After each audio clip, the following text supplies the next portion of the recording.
Adobe is used by millions of people, including the biggest names on social media, but they're trying to cover up the sneaky tactics they use to rob their millions of loyal customers. And they've gotten so dirty that not only are their users getting pissed, but even the US government is fed up with Adobe's bullshit.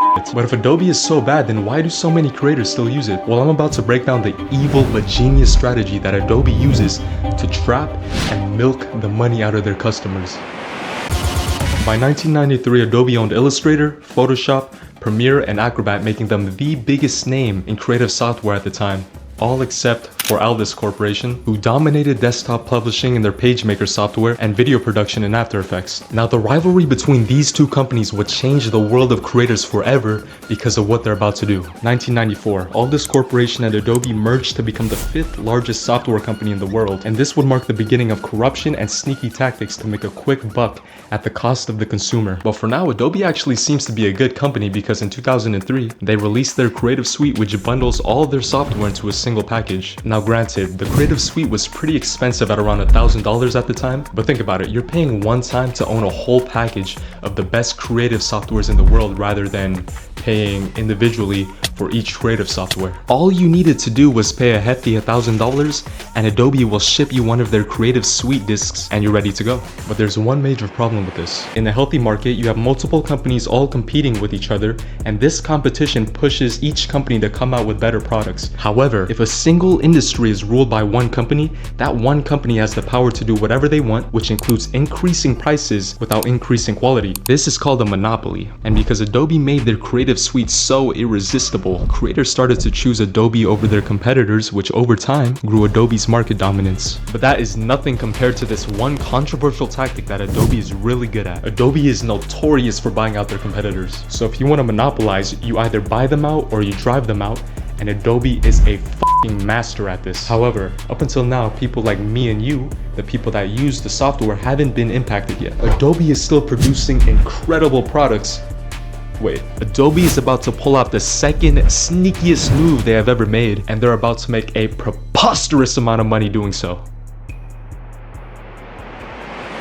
2013 comes along and Adobe switches from their one-time payment Creative Suite to the Creative Cloud, which you pay a subscription for. Actually, if you really think about it, a $50 a month subscription opens the doors for a lot more creators than a one-time payment of $1,000. So in theory, this actually helps creators. But here is where Adobe unleashes the dog shit and what most people fail to see at the time. So with this new change, Adobe switches from a Creative Suite disc in which you own the software to their Creative Cloud in which Adobe owns the software that you pay a subscription for. So in a nutshell, you don't own shit. You pay a subscription for the license to borrow Adobe software until they make you pay another hefty $50 at the end of the month. Now here is why this is straight up malicious on Adobe's end. When you pay a subscription for the license to borrow Adobe software, you have to agree to whatever Adobe says in their terms of service. So if Adobe asks you to fucking do a backflip off of a 50-story building while wearing a thong, then technically if you wanted to use Adobe software, you would have to do that. So that's a very extreme example,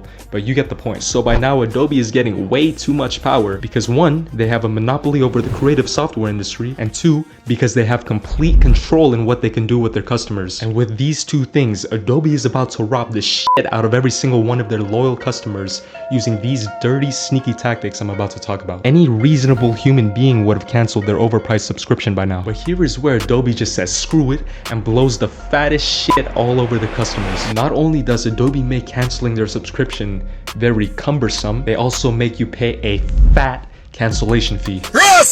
But even stealing your money isn't enough for Adobe because Adobe is about to steal something that's gonna piss everyone off, including the government. Out of nowhere, Adobe subtly changes their terms of service stating, we may access your content through both manual and automated methods such for content review. What Adobe is trying to say is that we're gonna invade your fucking privacy and take your data if you want us to keep letting you use our software that crashes every 2 seconds. Now Adobe thought they were sneaky with this subtle policy change, but people started catching on. And guess what happened? Everyone scurried to cancel their subscription But wait, as users opened up Adobe in order to cancel their piece of shit subscription, they were met with a nightmare of a message right here. Adobe yet again pulled off another dirty tactic to rob their customers, because the message that users were met with gave them no choice but to click on agree to terms of service due to the absence of a cancellation button. But that's not it, because they also updated their terms of service to say by agreeing to the terms of service, Adobe receives a non-exclusive worldwide royalty-free blah blah blah and a bunch of legal terminology you probably don't understand. So let me translate this for you. What Adobe means to say is that you create and we take. Now I'm not going to accuse Adobe of anything, but what most people believe is that Adobe is using your data and your work to train their artificial intelligence. Now this is indeed true, and by the way, there is a handful of evidence supporting this. This means that on top of Adobe stealing your data, taking your work, and neglecting their own software, they also use you to train their AI to replace the need for you. And you want to know what the worst thing about this is? They make you pay $50 a month to do all of this. But just recently, Adobe has changed their policies and tried to sweep everything under the rug by confusing their customers with large vocabulary and terminology in their terms of service, only because the government started to get involved and because of the backlash they were facing from their own customers. So if you're a content creator,